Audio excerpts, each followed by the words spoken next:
आप सभी को प्रणाम। जय श्री राम। मैं लालन ठाकुर बीरगंज नेपाल से। आज की इस वीडियो में हम लोग कुछ जनरल एंट्री का केसेज हम लोग देखने वाले हैं। तो चलिए हम लोग देखते हैं जनरल एंट्रीज की कुछ केसेज।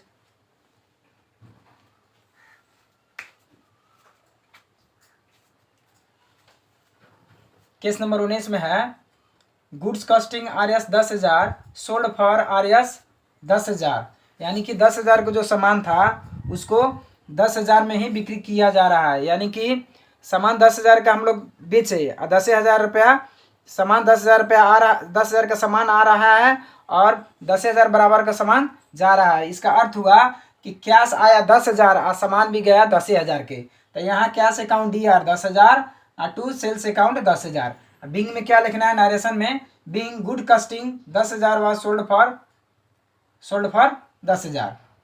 उसके बाद में है केस नंबर 20 में है good costing RS 10,000 was sold for 12,000, यानी कि 10,000 का संपत्ति है, सामान है और उसको 12,000 में बिक्री किया जाए, यानी कि 2,000 में प्रॉफिट में। तो यहाँ इस कंडीशन में प्रॉफिट को हम लोग नहीं दिखाना है। जब हम लोग अकाउंटिंग इक्वेशन पढ़ेंगे उसमें हम लोग प्रॉफिट क्या दिखाएंगे। तो इसमें क्या है कि 10,000 का सामान 12,000 बिक्री किया जा रहा है, तो कैश कितना आएगा 12,000। तो कैश अकाउंट DR 12,000 और सामान कितना का जा रहा है 10,000 कॉस्टिंग तो है, लेकिन उसको 12,000 बेचा जा रहा है। तो यानी कि 12,000 बराबर 12,000 ही लिखना होगा क्योंकि DR बराबर CR होता है जनरल एंट्री में। तो कैश अकाउंट DR और to sales account 12,000 being goods costing sold for. अब केस नंबर 21 में है गुड कॉस्टिंग 10,000 सोल्ड फॉर 8,000, यानी कि 10,000 का संपत्ति था, सामान था, उसको 8,000 में बिक्री किया गया है। यानी कि 10,000 सामान को 8,000 में बिक्री किया गया, यानी कि 2,000 लॉस में है। लॉस हम लोग अभी नहीं दिखाएंगे। इसमें सामान 8,000 में बिक्री किया जा रहा है, तो कैश तो हम लोग का कैश तो 8,000 आ रहा है, तो इसीलिए हम लोग कैश अकाउंट DR 8,000 और टू सेल्स अकाउंट 8,000। अब केस नंबर 22 में है received cash RS 10,000 in advance from a customer for service which is not at rendered, यानी कि 10,000 रुपया हम लोग का पैसा आ गया एडवांस में सर्विस देने के लिए, लेकिन अभी तक हम लोग सर्विस नहीं दिए हैं। तो कोई ऐसा क्लाइंट होता है कि हम लोग के सेवा के लिए पैसा एडवांस में दे देता है, लेकिन हम लोग अभी सेवा नहीं दे पाते हैं। 5 दिन बाद, 10 दिन बाद या 1 महीना बाद हम लोग सेवा देने वाले होते हैं, तो एडवांस में क्लाइंट हम लोग का पैसा दे देता है, तो उसका एंट्री भी हम लोग करना पड़ता है। तो उसके लिए क्या है कि अब इसमें कैश एडवांस कितना आया है 10,000, तो कैश अकाउंट DR 10,000 रुपया दिखा दिया जाए।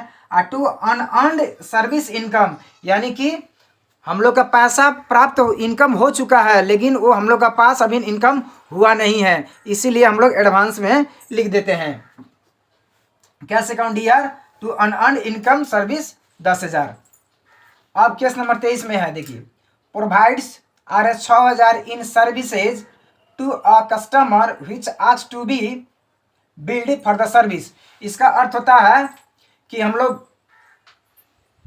कस्टमर का हम लोग सर्विस दे चुके हैं, लेकिन अभी तक पैसा हम लोग का प्राप्त हुआ नहीं है, कैश प्राप्त हुआ नहीं है, सर्विस के लिए हम लोग का पैसा प्राप्त हुआ नहीं है। तो उस केस के लिए हम लोग क्या करेंगे, अकाउंट रिसीवेबल अकाउंट DR 6,000, और इसको डेप्टर भी हम लोग कर सकते हैं DBTOR debtors.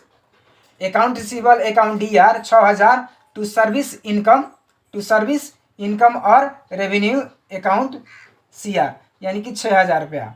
Being service provided to customer but not received cash, ग्राहक को हम लोग सर्विस दे चुके हैं लेकिन हम लोग का कैश नहीं मिला है, इसके लिए हम लोग एंट्री कर सकते हैं।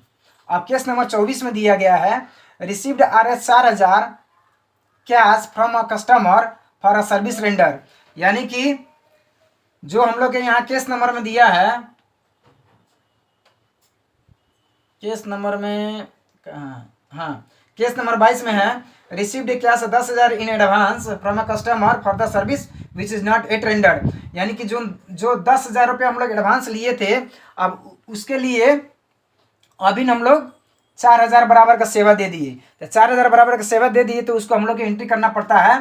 तो कैश अकाउंट DR 4,000 और टू सर्विस रेवेन्यू, अब हम लोग को वो सर्विस दे दिए हैं, इसके लिए हम लोग का पैसा आया है, तो सर्विस रेवेन्यू हम लोग लिख दिए। यहाँ हम लोग एडवांस पैसा लिए थे तो अन इनकम सर्विस इनकम में हम लोग अन इनकम लिखे थे, यहाँ अब इनकम हो गया तो सर्विस रेवेन्यू 4000 रुपया दिखा गया है। तो being received cash from a customer service render, हम लोग सर्विस दे दी है। अब केस नंबर 25 में है cash deposited into bank RS 30,000। अब बैंक में हम लोग 30,000 रुपया जमा किए। तो अब इसमें बैंक और कैश है। तो बैंक क्या होता है, पर्सनल अकाउंट है, बैंक पर्सनल अकाउंट है, और कैश क्या होता है, रियल अकाउंट। तो पर्सनल अकाउंट में जो व्यक्ति पैसा लेता है उसको डेबिट किया जाता है। तो बैंक अकाउंट DR पैसा लेने वाला व्यक्ति है, और कैश कंपनी से जाता है तो इसलिए इसको क्रेडिट किया जाता है। तो bank account DR to cash account being cash deposited into bank.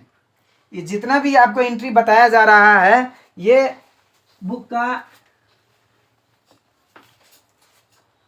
ये अस्मिता पब्लिकेशन बुक है, ये अस्मिता पब्लिकेशन बुक है, इसके आप देख सकते हैं, ये अस्मिता पब्लिकेशन बुक है, अच्छा से देख सकते हैं, ये अस्मिता पब्लिकेशन बुक है। इसी बुक में से पेज नंबर 56 में दिया गया है। इस इलस्ट्रेशन को आप भी देख सकते हैं। तो जनरल एंट्री आप पढ़ते रहिए, सीखते रहिए। आप कोई दिक्कत हो तो मेरा व्हाट्सअप नंबर है, हर वीडियो में अपना नंबर दे ही देता हूँ, तो उसमें आप हमें संपर्क कर सकते हैं। 9801718316। कोई भी आपको कन्फ्यूजन हो, कोई भी आपको दिक्कत हो तो आप हमें फ़ोन करके व्हाट्सअप करके आप अपना प्रॉब्लम का सॉल्यूशन करवा सकते हैं। वीडियो में इतना ही, फिर मिलेंगे दूसरे वीडियो में। तब तक लिए पढ़ते रहिए, खुश रहिए। जय नेपाल।